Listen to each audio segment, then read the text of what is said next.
दोस्तों, आज हम रावण पर बात करने आए हैं। रावण को कपटी, दंभी, दुराचारी और स्त्रियों का नाश सम्मान करने वाला माना जाता है। लेकिन क्या आपको पता है कि रावण एक प्रकांड ज्ञानी ब्राह्मण था, चारों वेदों का ज्ञाता, शिव तांडव स्रोत के रचयिता और ब्राह्मण कुल में जन्म होने के बाद भी रावण को एक राक्षस क्यों माना जाता है?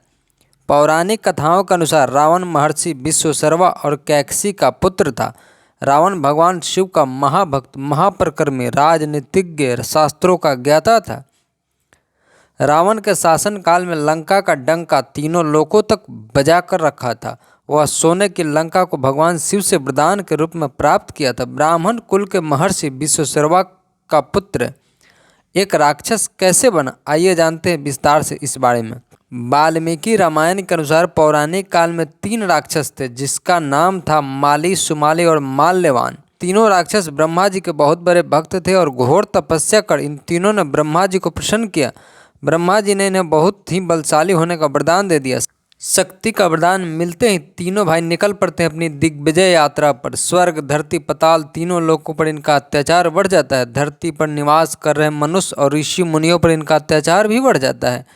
जब तीनों भाइयों का अत्याचार दिन पर दिन बढ़ने लगा, तब मुनिगण उसके अत्याचार से मुक्ति पाने हेतु भगवान विष्णु के शरण में जाते हैं और उनके अत्याचार का विवरण सुनाते हैं। भगवान विष्णु ऋषियों को आश्वस्त करते हैं कि आप सब निश्चिंत होकर धार्मिक कार्यों में संलग्न रहें।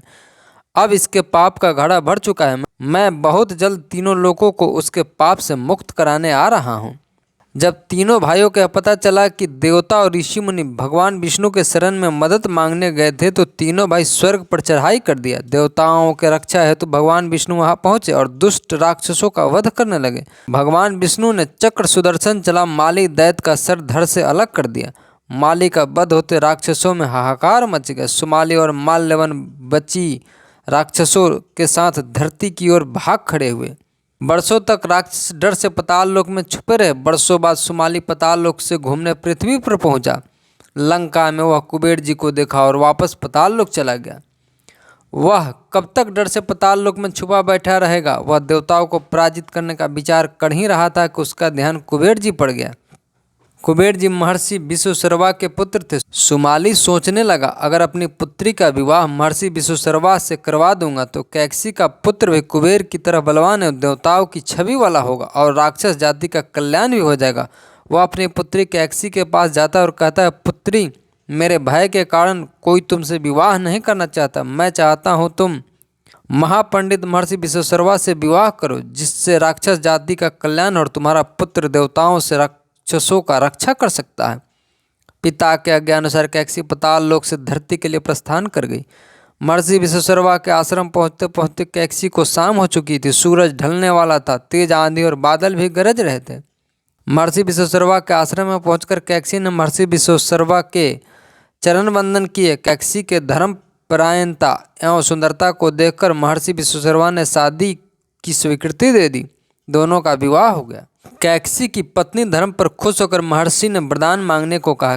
कैकसी ने वरदान में अद्भुत एवं तेजस्वी पुत्रों के माँ होने का वरदान मांगा।